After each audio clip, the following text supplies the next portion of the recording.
नमस्कार दोस्तों, आपके अपने YouTube चैनल रेलवे क्लासेस के ऑफिशियल चैनल में आपका स्वागत है। मैं दिलीप राठौर मेरे भाई आपके लिए लेकर आया हूँ एमपी एएसआई स्टेनोग्राफर के लिए कंप्लीट फॉर्मूला रिवीजन। अपन एडवांस मैथ्स के फॉर्मूला रिवीजन कर चुके हैं। आज जो होने वाले अपने अर्थमेटिक के कंप्लीट फॉर्मूला रिवीजन यहाँ देखने को मिलेगा। तो इस क्लास को आपको अंत तक जरूर देख लेना। और मेरे भाई अगर आपने अर्थमेटिक की क्लास नहीं देखी तो वो जाकर जरूर देख लेना। आपका काम हो जाएगा। ये अर्थमेटिक के एडवांस की करवा चुका हूं, एडवांस की देख लेना। उसकी लिंक डिस्क्रिप्शन बॉक्स में आपको मिल जाएगी। वो कल ली है, बाकी तो क्या समस्या वाली बात नहीं। तो इसको देख लेना। तो एमपी पुलिस में भी इसी प्रकार से अपन ने झंडे गाड़े थे फॉर्मूला रिवीजन करके, और बेस्ट क्लासेस थी। तो ये एमपी एएसआई में भी, बाकी एमपी पुलिस और अदर एग्जाम भी मैं क्वालिफाई हूँ। तो आइए मेरे भाई शुरू करते हैं नंबर सिस्टम। पहला टॉपिक है अपना नंबर सिस्टम। यहाँ नंबर सिस्टम से ही हमें समझ आ रहा है कि नंबर मतलब नंबर के साथ सिस्टम। नंबर बोलो संख्या, नंबर क्या होते सभी जानते हैं। नंबर आपको पता होगा एक पूर्ण संख्या क्या होती है मेरा है, एक पूर्ण संख्या होती है। पूर्ण संख्या की अगर बात करूं तो ये आपकी जीरो शुरू होती है। जीरो, एक, दो, तीन, चार, डेढ़, ये आपके कहां से जीरो शुरू होती है। वो आपकी पूर्ण संख्या होल नंबर होती है। एक होती है आपकी प्राकृत संख्या। एक कौन सी होती है? प्राकृत संख्या होती है। इसको मेरे साथ पढ़ते रहना। क्या है? एक पूर्ण संख्या जो जीरो से शुरू होती है, एक आपकी प्राकृत संख्या होती है, ये आपकी एक से शुरू होती है। अब ये चीजें क्यों पढ़ा रहा हूँ? क्योंकि ये बेसिक है, कोई नहीं पढ़ाता। कारण क्या है? क्योंकि इससे क्वेश्चन आपके बनेंगे कि पहली प्राकृत संख्या का योग, पहली पूर्ण संख्या का योग, औसत, ऐसे क्वेश्चन आपके मेरे भाई बनने वाले हैं। तो इसको देखना है। प्राकृत हो जाएगी और पूर्ण संख्या हो जाएगी। क्लियर इतना? अब क्या होने वाला, यहाँ आपकी सम संख्या होती है। सम संख्या आपको पता होगी, जिसमें दो से भाग चले जाए, जैसे दो, चार, छः, आठ, 10, जिसमें क्या मेरा है दो से भाग चले वो सम होती है। एक आपकी विषम होती है। एक क्या होती है? विषम होती है, जिसमें क्या दो से भाग ना जाए। जैसे एग्जांपल के लिए एक, तीन, पाँच, सात, 9, 11, ये कौन सी है आपकी? विषम संख्या है। तो ये तो नॉर्मल संख्या है। दो संख्या आपको और पता होनी चाहिए। एक तो अभाज्य संख्या, एक कौन सी मेरे भाई?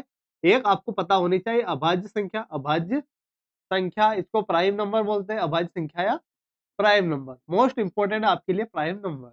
अब इसमें क्या होता है?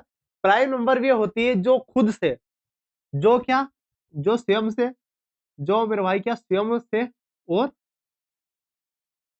एक से भाग चले। एक से क्या चले जाए, जो स्वयं से और एक से आपका भाग चले जाए, वो क्या होती है? आपकी अभाज्य संख्या या प्राइम नंबर होती है। एग्जाम्पल के लिए अगर बात करूं तो सबसे छोटी अभाज्य संख्या आपकी दो होती है। सबसे छोटी अभाज्य संख्या दो, फिर तीन होती है, फिर पांच, सात, 11, 13, 17, 19, इसी प्रकार से अपन आगे बढ़ते आएंगे। तो ये होती है आपकी अभाज्य संख्या होती है। 100 तक कितनी अभाज्य संख्या होती है? तो यहाँ से क्वेश्चन बनता है कि 1 से 100 तक कितनी अभाज्य संख्या होती है मेरा? 1 से तो 100 तक आपकी 25 अभाज्य संख्या होती है। टोटल बात करें, टोटल कितनी मेरे भाई? 25 अभाज्य संख्या होती है। तो ये चीज आपको क्लियर हो गई होगी। अभाज्य संख्या एक होती है आपकी सहअभाज्य संख्या।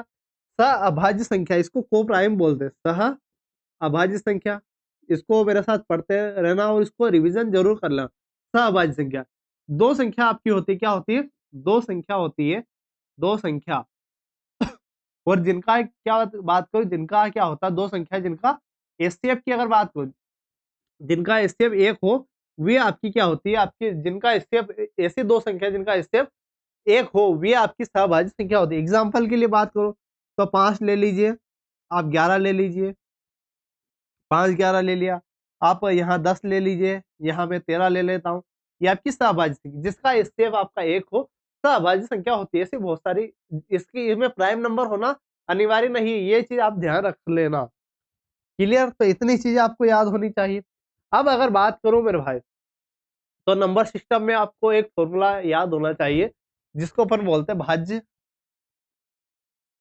भाज्य बराबर भाजक गुणित, भाजक गुणित भागफल प्लस शेषफल। मोस्ट इंपोर्टेंट आपके लिए ये आपको याद होना चाहिए। क्यों? कारण भी है इसका कि ये जो बेसिक फॉर्मूला है और इससे क्वेश्चन आपको देखने को मिलते हैं।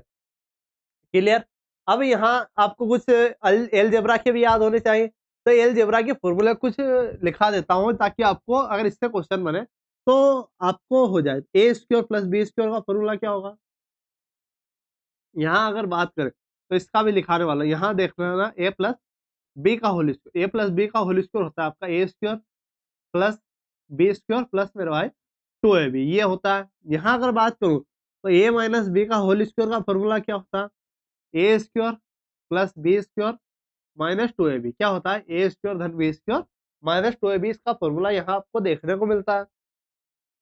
आगे अगर देखूं तो यहाँ क्या होता है A square minus B square का फॉर्मूला क्या होता है ए प्लस बी, और यहाँ ए माइनस बी। अब यहाँ कुछ इंपॉर्टेंट नहीं लिखाने वाला, यहाँ ऐसा नहीं करने वाले कि जो आपसे पूछता नहीं है, आपसे अभी तक नहीं पूछा वो भी अपन लिखा दे, तो ये कुछ इंपॉर्टेंट है वही लिखाने वाला हूँ। यहाँ देखिए मेरे भाई ए प्लस बी का whole cube, A plus B का होल क्यूब क्या होता है A cube plus B cube plus यहाँ बात करें तो 3ab, और यहाँ ए प्लस बी हो जाएगा। यहाँ ए माइनस बी का होल क्यूब की अगर बात करें ये क्या हो जाएगा आपका A cube minus B cube minus 3ab और ए माइनस बी। तो ये फॉर्मूले मोस्ट इंपोर्टेंट है मेरे भाई, इसको आप पढ़ते जाइए क्योंकि फॉर्मूले में ही आपको मजा आने वाला है और फॉर्मूले ही आपका खेल खेलने वाले हैं। अब देखिए, अब यहाँ बात करूं तो ए क्यूब धन बी क्यूब, ए क्यूब धन बी क्यूब, अगर इसका पूछे तो यहाँ हो जाएगा आपका ए प्लस बी कोष्टक में A square minus A B plus B square. अब यहाँ से पूछ लेगा आपका A cube plus A cube minus B cube का फॉर्मूला पूछ लेगा मेरे भाई, तो इसका क्या हो जाएगा यहाँ A minus B A square धन ए बी धन बी स्क्वायर, ये फॉर्मूला हो जाएगा। कोई समस्या इसमें, इन दोनों में आपको कोई समस्या नहीं होने वाली, क्लियर कर लेना मेरा भाई फॉर्मूला। अब यहाँ से एक और फॉर्मूला देख लेना, इसको भी ये भी बहुत बार आपसे पूछ चुका है, तो ये स्क्वायर ऐसे तो ये पढ़ा चुका हूँ, थोड़ा इधर उधर करके इसको निकाल दे। तो ये क्या होता है ए प्लस बी का whole square minus 2ab, minus क्या हो जाएगा 2ab, और इसका होता है ए माइनस बी का होल स्क्वायर प्लस 2ab। तो ये फॉर्मूले आपको ध्यान देने हैं अलजेब्रा के। इसके अलावा नंबर सिस्टम में आपको क्या विभाज्यता का नियम देखने को मिलता है। विभाज्यता का नियम के लिए आपको कुछ विभाज्यता के नियम याद होने चाहिए। दो से विभाज्यता का नियम अगर बात करो, दो से विभाज्यता का नियम तो सम होना चाहिए, सम और क्या होना चाहिए लास्ट डिजिट, सम व 0 होनी चाहिए आपकी लास्ट अंक। तीन से विभाज्यता का नियम क्या होता है, सभी अंक, सभी जो मैं बोल रहा हूं उसको सुनते जाइए, सभी अंक का जो योग है, सभी अंक का योग में 3 से भाग चले जाना चाहिए, तो 3 से हो जाएगा।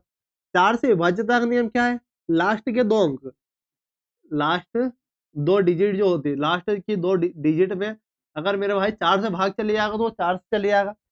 5 से विभाज्यता के नियम की बात करो, जिसके अंत में 0 आता है और 5 आता है तो वो आपका 5 से चले जाएगा। और यहाँ बात करें तो 8 से विभाज्यता का नियम क्या है, लास्ट 3 डिजिट क्या है देखना मेरे भाई, यहाँ बात करो तो लास्ट 3 डिजिट, लास्ट 3 डिजिट की अगर बात करूं तो लास्ट 3 डिजिट यहाँ बात करें, लास्ट 3 डिजिट आपकी क्या होनी चाहिए, 8 से अगर चली जाइए तो वो 8 से चले जाएगा। एक लास्ट है आपका 11 और 9 का, तो 9 से विभाज्यता का नियम क्या है, 9 से इसके सभी अंक, इसके क्या मेरे भाई सभी जो अंक होने वाले, सभी अंक का योग, सभी अंक का योग में अगर आपका किससे 9 से भाग चले जाए तो आपका 9 से भाग चले जाएगा उसमें, ये विभाज्यता का नियम होते हैं। एक होता है 11 से विभाज्यता का नियम, इसमें क्या सम स्थानों के अंकों का योग, इसको देखना कि सम स्थानों क्या मेरे भाई, सम स्थानों के अंकों का योग, सम स्थानों के अंकों का योग, सम स्थानों के अंकों का योग माइनस विषम स्थानों के अंकों का योग, विषम स्थानों के अंकों का योग, के अंकों का योग, का योग, इसका जो उत्तर आने वाला, इसका उत्तर अगर 0 और 11 आता है तो आपका क्या होने वाला 11 से विभाज्य होता है। अगर इसका जो अंतर आने वाला 0 या 11 आता है तो 11 से आपका विभाज्य होता है। क्लियर मेरे भाई। अब आगे देखते हैं, ये नंबर सिस्टम आपका हो चुका है, तो नंबर सिस्टम में अपन ने क्या देखी, संख्या देखी मेरे पूर्ण संख्या, प्राकृत, सम, विषम संख्या देख चुके, फिर अपन देख चुके अभाज्य संख्या, एक सहभाज्य संख्या देखी अपन ने, फिर अपन ने एक फॉर्मूला देखा भाज्य बराबर भाजक गुणित भागफल प्लस शेषफल, फिर अपन अलजेब्रा के कुछ देखे फॉर्मूले, उसके बाद विभाज्यता का नियम देखिए। अब मेरे भाई सिंप्लीफिकेशन आपका आता है, क्या आता है यहाँ, सिंप्लीफिकेशन आपको देखने को मिल रहा है। तो थोड़ा सा रुकना, क्या मेरा भाई, हाँ अब ठीक है।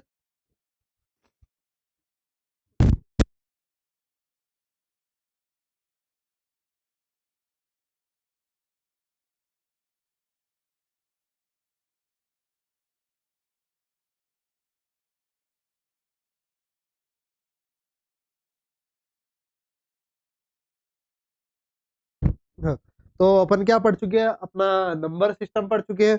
नंबर सिस्टम के बाद अपन सिंप्लीफिकेशन देखने वाले। सिंप्लीफिकेशन में सिर्फ आपको एक रूल याद करना है, वी बोर्ड मास। कौन सा मेरा भाई, V BODMAS. V BODMAS का रूल आपको याद करना है, मोस्ट इंपोर्टेंट। वी से वेन्युकुलम बार आपका, ये आपकी संख्या नीचे संख्या होगी, इसको सबसे पहले सोल्व करना। फिर ब्रेकेट होता है, फिर मेरे भाई क्या होता है, ब्रेकेट होता है, ब्रेकेट बोले कोष्टक। फिर क्या होता है, ऑफ।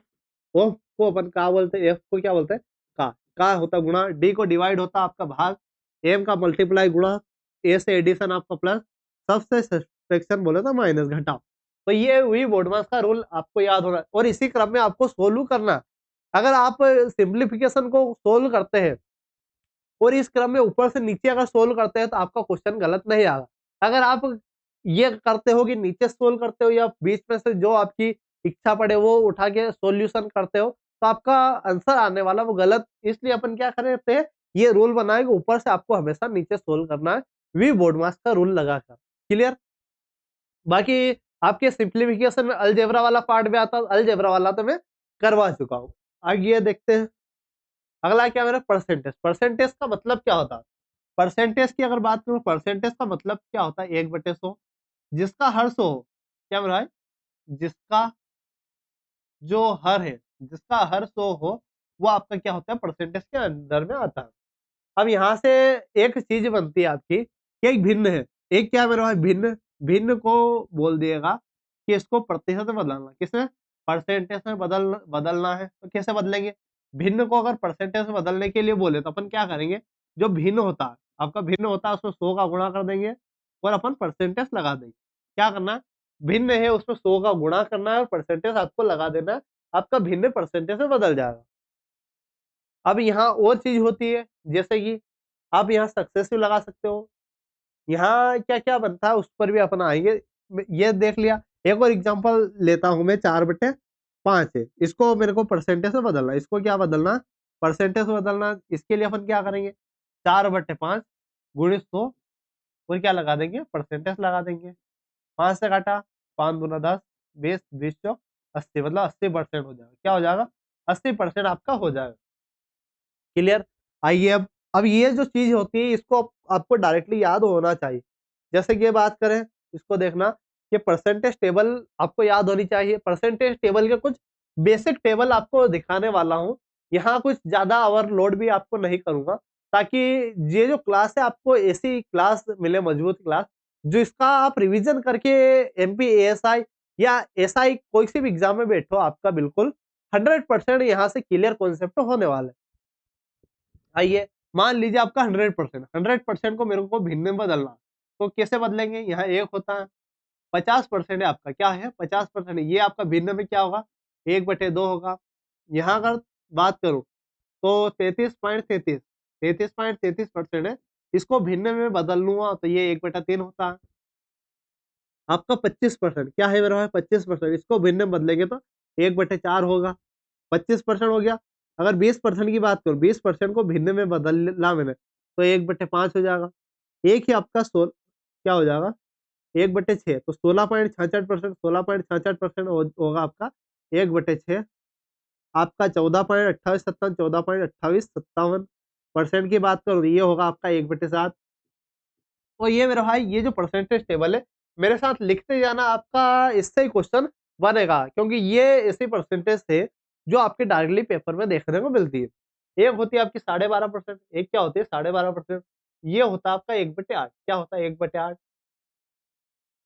1/9 की बात करो, 11.11% आपका क्या हो जाएगा, 1/9 होगा।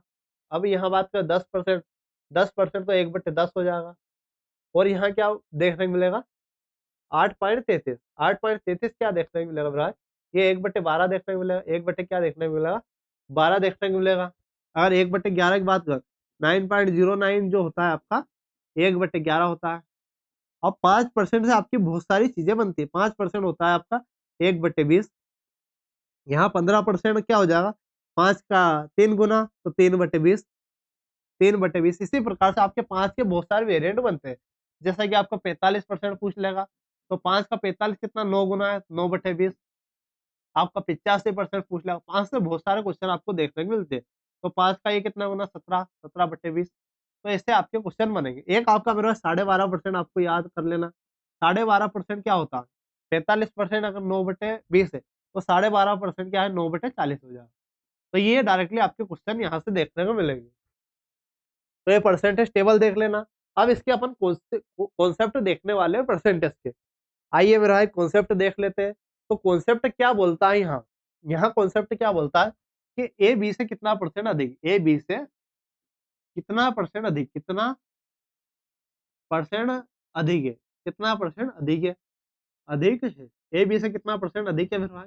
तो ए जो है यहाँ क्या, ए बी से कितना अधिक है, क्या बोल रहा है, यहाँ से ए बी से कितना अधिक, ए जो है बी से कितना अधिक है, मतलब ए ज्यादा है किससे, बी से, अपन बी गुणित 100। तो ये आपका लग जाएगा, ये लगने वाला मतलब भाई ए ज्यादा है तो बी में, ए में से बी घटेगा, बी से कंपैरिजन करें बी आपका नीचे आएगा।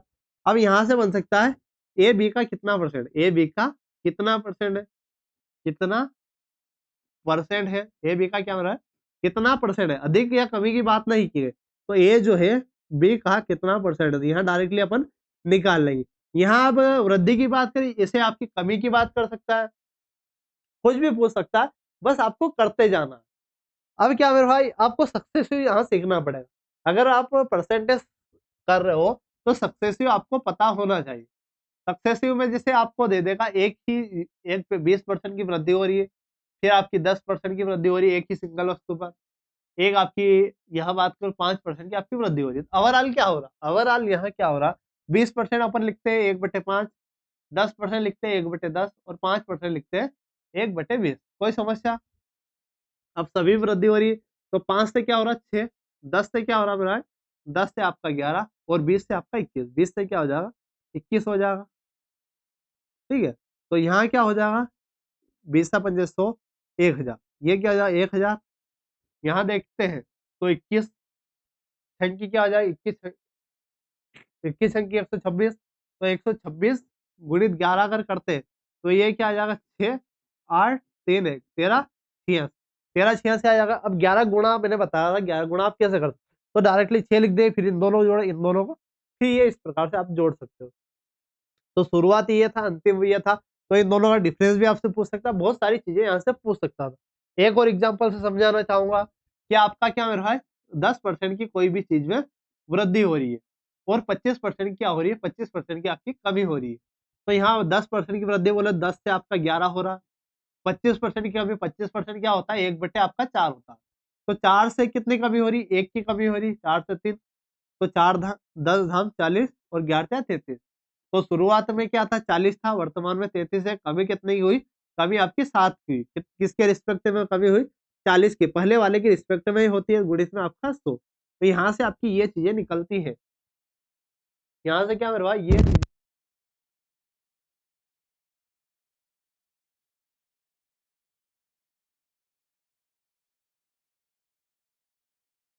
ठीक है मेरे भाई। तो ये अपने परसेंटेज देख चुके हैं। अब क्या देखने वाले उस पर देखते हैं, तो प्रॉफिट और लॉस। प्रॉफिट और लॉस में भी परसेंटेज वाला ही खेल लगता है। तो यहाँ लाभ क्या होता है, बेसिक चीजें बताने वाला हूँ लेकिन आपके काम की होने। लाभ क्या होता है, लाभ की बात करें अगर विक्रय मूल्य क्या होने वाला, अगर आपका विक्रय मूल्य आपके क्रय मूल्य से अधिक है, विक्रय मूल्य माइनस क्रय मूल्य आपका क्या होने लाभ। हानि की अगर बात करूं, यहाँ किसकी बात करूं, हानि की बात करूं तो क्या होने वाला, क्रय मूल्य माइनस विक्रय मूल्य, हानि हो जाएगा। अब यहाँ क्या बात करेंगे अपन, हानि परसेंट की। हानि परसेंटेज अगर निकालना क्या होने वाला, हानि अपोन में क्रय मूल्य, हानि बटे क्रय मूल्य गुणित में 100, हानि बटे क्रय मूल्य गुणित में 100। ये आपका हानि परसेंटेज का हो जाएगा। अगर यहाँ लाभ लाभ परसेंटेज की बात करूं, मेरा किसकी, लाभ परसेंटेज की बात करूं, तो यहाँ क्या हो जाएगा, लाभ अपॉन क्रय मूल्य, लाभ अपॉन क्रय मूल्य, गुणित में क्या आ जाएगा, गुणित में आपका 100 हो जाएगा। तो ये लाभ परसेंटेज का आपका हो जाएगा। अब यहाँ से आपकी छूट वाला भी कॉन्सेप्ट बनता है, तो छूट वाला अपन ने अलग से दे दिया आपका। तो छूट क्या होती है, छूट हमेशा किस पर दी जाती है, छूट हमेशा छूट हमेशा किस पर दी जाती है, अंकित मूल्य पर दी जाती है। किस पर दी जाती है, छूट हमेशा अंकित मूल्य पर दी जाती है। और जो लाभ हानि हमेशा किस पर दिया जाता है, क्रय मूल्य पर। क्रय मूल्य पर ये चीज क्लियर हो चुकी है, लाभ हानि क्रय मूल्य पर और छूट हमेशा अंकित मूल्य पर आपको दी जाती है। तो छूट का फॉर्मूला क्या होता है, छूट की अगर बात करूं तो छूट क्या होता है, छूट की बात करो तो जो अंकित मूल्य होता है, अंकित मूल्य है, इसमें से अगर मैं घटा देता हूँ विक्रय मूल्य, अंकित मूल्य में से अगर विक्रय मूल्य घटा देता हूँ तो आपका क्या आ जाएगा, छूट आ जाएगा। अब छूट परसेंटेज भी आपसे पूछता है, क्या पूछता है, छूट परसेंटेज भी आपका पूछता है, तो क्या होता है, छूट अपॉन क्रय मूल्य। छूट अपॉन क्या होता है मेरा भाई, क्रय मूल्य। नहीं, छूट हमेशा किस पर मिलती है, अंकित मूल्य पर निकलती है। तो छूट बटे अंकित मूल्य, छूट बटे क्या होने वाला, अंकित मूल्य, गुणित में क्या होगा, गुणित में आपका 100 हो जाएगा और अपन लगा देंगे परसेंटेज। तो यहाँ छूट के आपके दो फॉर्मूले थे, दो आपने देख चुके हैं।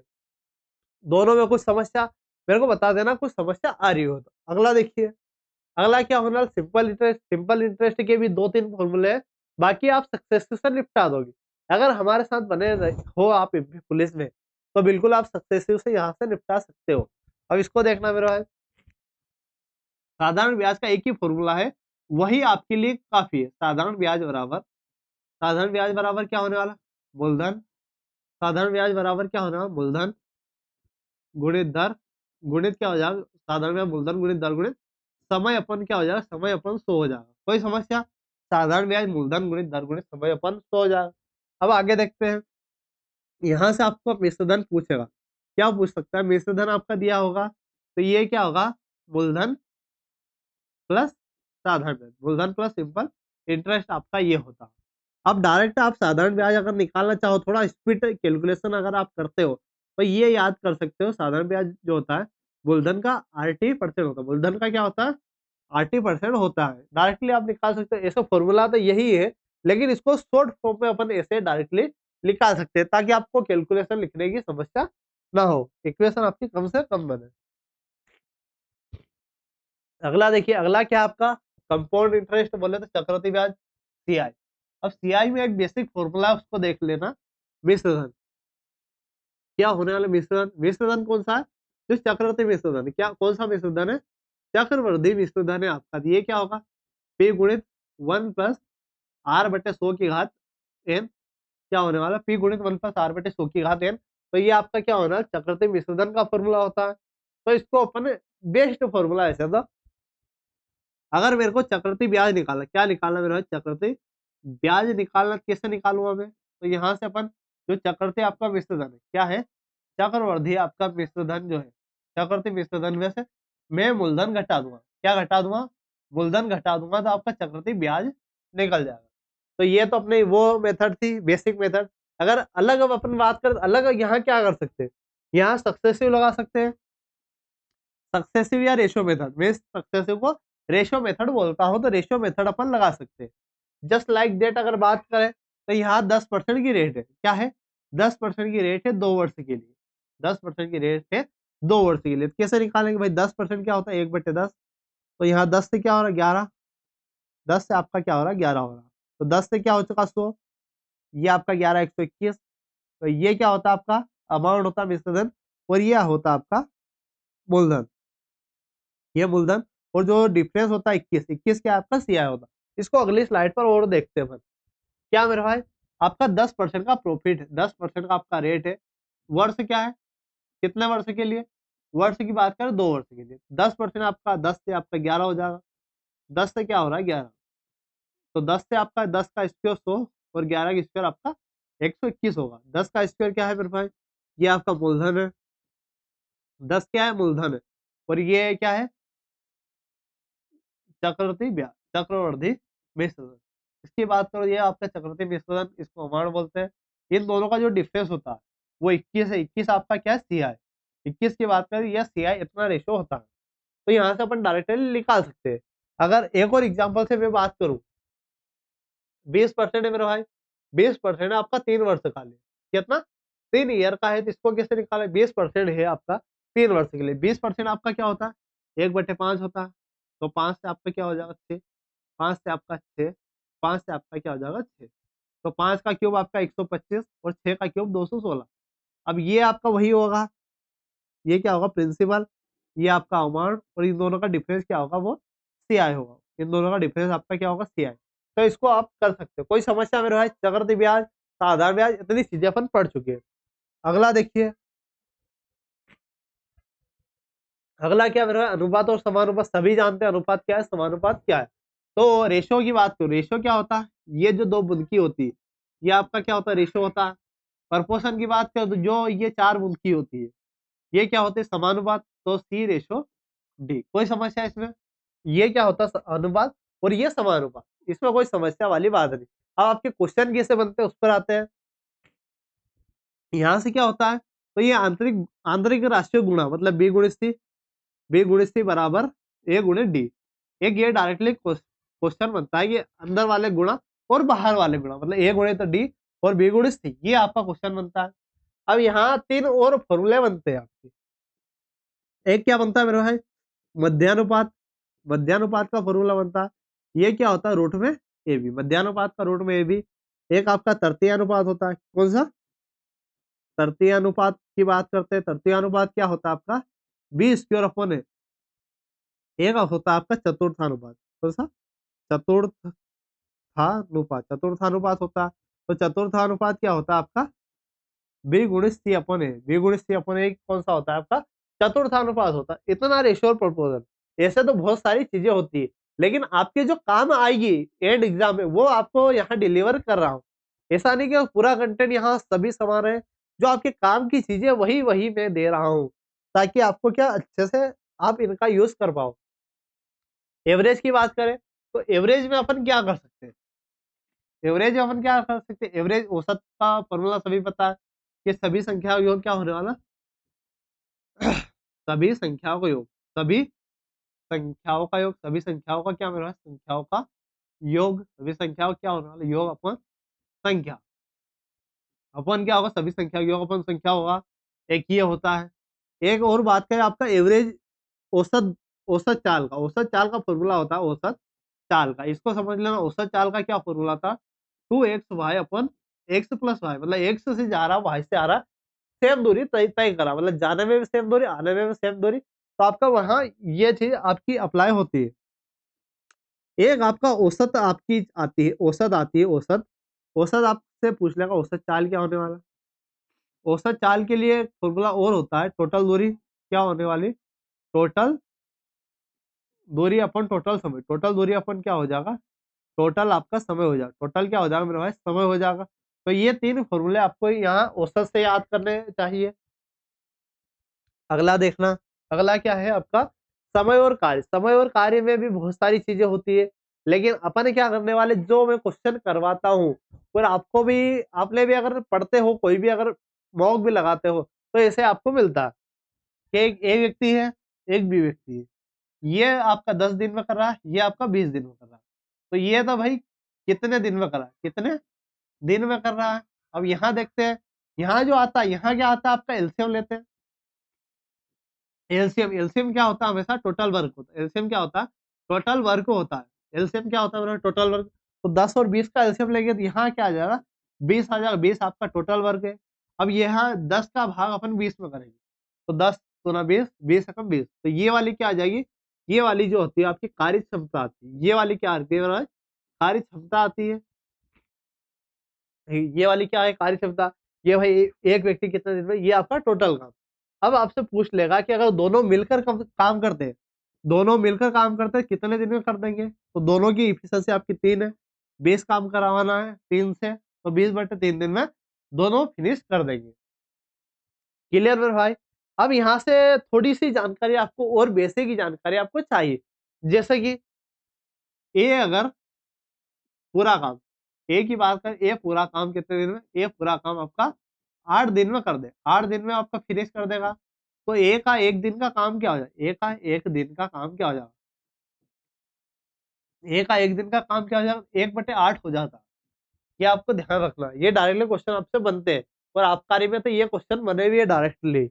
आइए अगला, पाइप और टंकी में भी वही रीजन होता है जो मैंने टाइम और वर्क में बताया ना, पाइप और टंकी में वही होता है। तो यहाँ आप मान लीजिए ए है, बी है, आपका सी है, ये आपका कितने है 10, ये आपका 20 और ये आपका 5 मिनट में खाली कर रहा है। ये सी वाला क्या कर रहा है, सी वाला आपका खाली कर रहा है, मतलब 2 भरने वाले 1 खाली, ऐसे आपके क्वेश्चन बनते हैं, या दोनों भरने वाले 1 खाली वाला देता है, ये तो इसमें वही लेंगे, तो इसका एलसीएम लेंगे तो यहाँ 20 आ जाएगा, 10 का 10 दूना 20, 20 एकम 20, 4, मतलब यहाँ बात करें तो 3 तो आपका भर रहा है, 4 खाली करा, मतलब एक ओवरऑल क्या करेगा, एक ओवरऑल खाली करेगा। खाली करने में टोटल अगर भरी हुई है तो खाली करने में कितना समय लेगा, तो ये आपका 20 मिनट या 20 घंटे आपका टोटल खाली करने में लगेगा।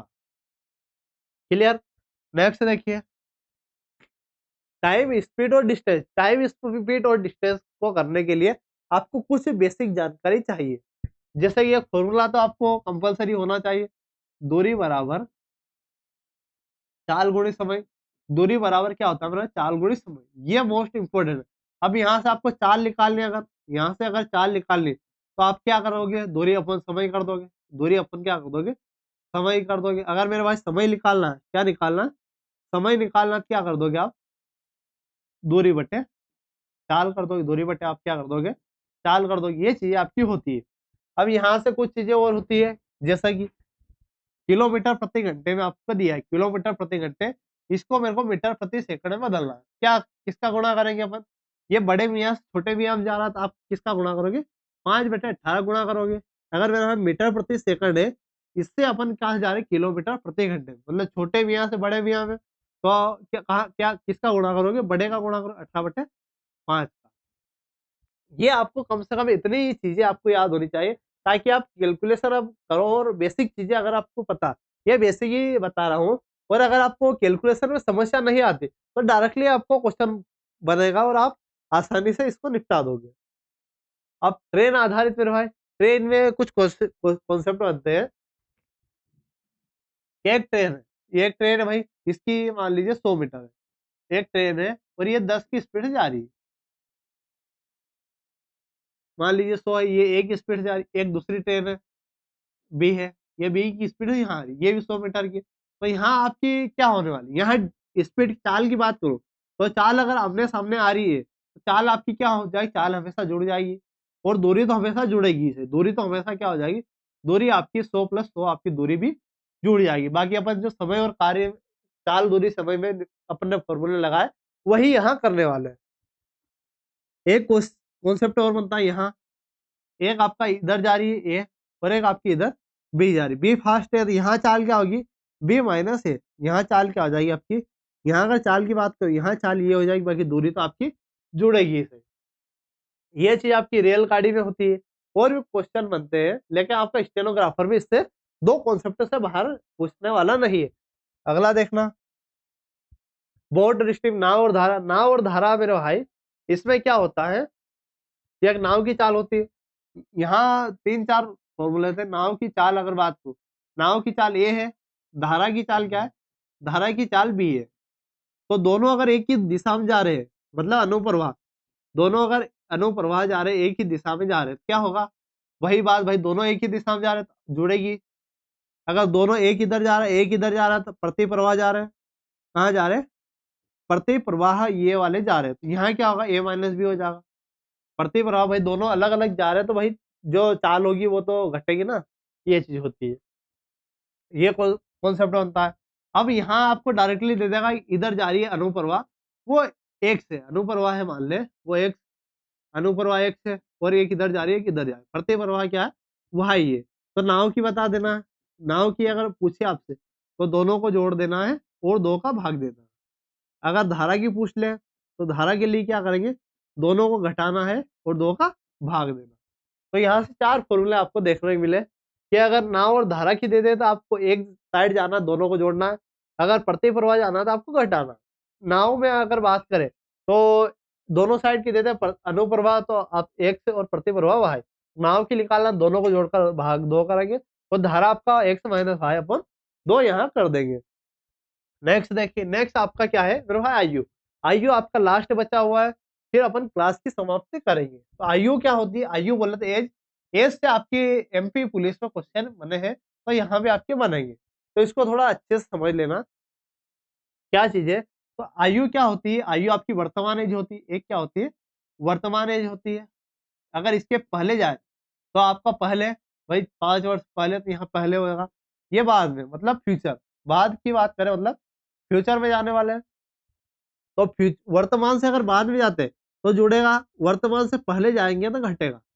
मान लीजिए अभी 10 साल है, 5 वर्ष बाद की बात करें तो यहाँ 15, 5 वर्ष पहले की बात करेगा, 5 वर्ष अगर पहले की बात करेगा क्या होगा, आपको 5 हो जाएगा। ये चीज आपको समझ लेनी। अगर वर्तमान से पहले जाएंगे तो घटाएंगे, बाद में आएंगे तो अपन क्या करेंगे, जोड़ेंगे। ये चीज तो आप क्लियर हो गई होगी।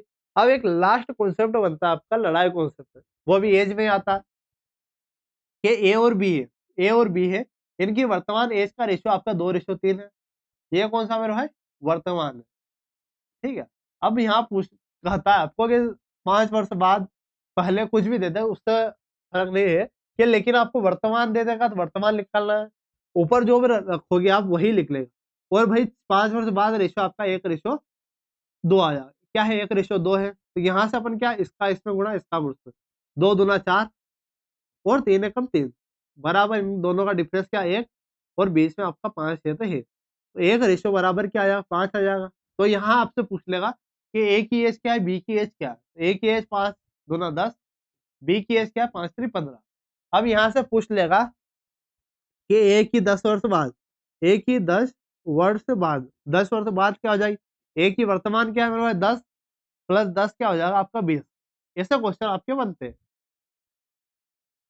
तो अपन यहाँ पूरा अर्थमेटिक कर चुके हैं। इसके अलावा मैंने एडवांस मैथ्स की फॉर्मूला रिवीजन की भी क्लास ले चुका हूँ, तो दोनों आपने देख ली है। ठीक है, अगर दोनों आपने देख ली, अगर वो एडवांस वाली नहीं देखी तो वो जरूर देख लेना, क्योंकि एडवांस मैथ्स से आपके एमपी पुलिस में भी आए हैं, आबकारी में भी आए, और अदर एग्जाम जो ईएसबी ले रहा है उसमें एडवांस मैथ्स का ज्यादा पोर्शन आ रहा है। तो वो वाली तो क्लास आपको मिस नहीं करनी मेरे भाई। तो इसी के साथ हम क्लास का अंत करते हैं और मिलते हैं ऐसे वीडियो के साथ। धन्यवाद।